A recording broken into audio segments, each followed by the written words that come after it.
Kahapon, ipinagdiwang namin ang ikalawang kaarawan ng aming munting palangga at ngayon naman muli kaming naghatid ng saya sa kanyang mga mata habang nagsasaya sa swimming pool. Hindi kami mayaman at hindi rin perpekto ang buhay. Madalas ang laman ng aming bulsa ay sapat lang upang maitawid ang pang-araw-araw na gastusin.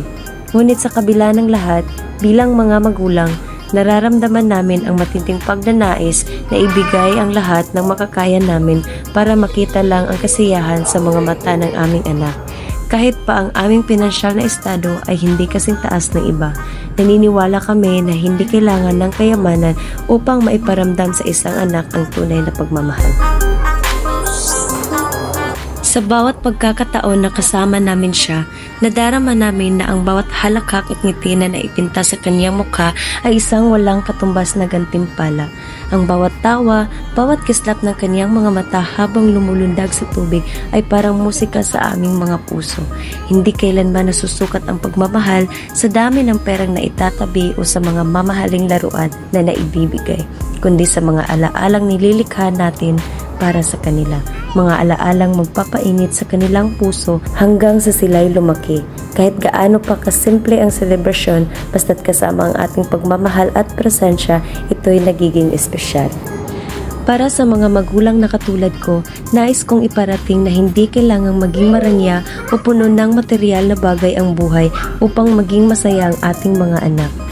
Hindi kailangan ng ingranding handaan o magarbong selebrasyon para magdiwang ng buhay.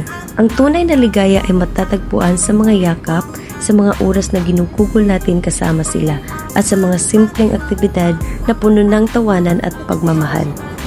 Ang bawat sandali na inilaan natin para sa kanila, kahit na ito'y paglangoy lang sa isang simpleng pool, ay nagiging bahagi ng kanilang kabataan na dala-dala nila habang buhay.